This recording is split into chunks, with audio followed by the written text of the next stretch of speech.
একটা অসাধারণ ওয়েলকাম ড্রিঙ্কসের সাথে আমি বিশ্বজিৎ ইন্ডিয়ান কুইজিন বাংলায় তোমাদেরকে আবার ওয়েলকাম জানাচ্ছি। আর এই ওয়েলকাম ড্রিঙ্কসটা বানানোর জন্য প্রথমেই যেটা লাগছে সেটা হচ্ছে একটা শাঁসওয়ালা ডাব। তোমরা হয়তো ডাবের অনেক ধরনের ড্রিঙ্কস খেয়েছো, তবে এভাবে বানিয়ে দেখো, আশা করি তোমাদের খুব ভালো লাগবে।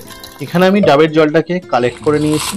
এবারে কাজ হলো ডাবের শাঁসটাকে বের করে নেওয়া। শাঁসটা বের করে ডাবের জলের মধ্যে এবার বেশ কিছু জিনিস অ্যাড করে নেব। প্রথমেই অ্যাড করছি ডাবের বেশ কিছুটা শাঁস, দিচ্ছি 2 টিস্পুন চিনি, অল্প কিছু পরিমাণ আইস কিউব।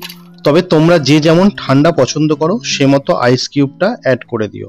অ্যাড করছি কিছুটা পরিমাণ ফ্রেশ ক্রিম আর কিছুটা পরিমাণ দুধ। এবার কিছু ড্রাই ফ্রুটস অ্যাড করে নেব। নিচ্ছি 4টে কাজু, 4টে আমন্ড আর 4টে পেস্তা। তবে এটা একেবারেই অপশনাল, তোমরা চাইলে নাও দিতে পারো।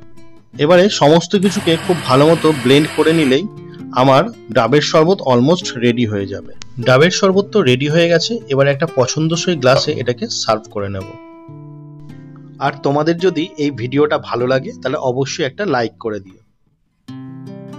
এবার এটাকে গার্নিশ করার পালা।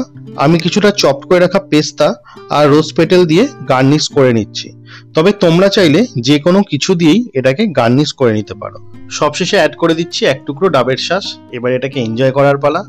আমার তো এটা দারুণ লেগেছে, তোমরা অবশ্যই এটা বানিও আর তোমরা আমাকে জানিও যে তোমাদের এটা কেমন লাগলো। তো দেখা হচ্ছে নেক্সট ভিডিওতে।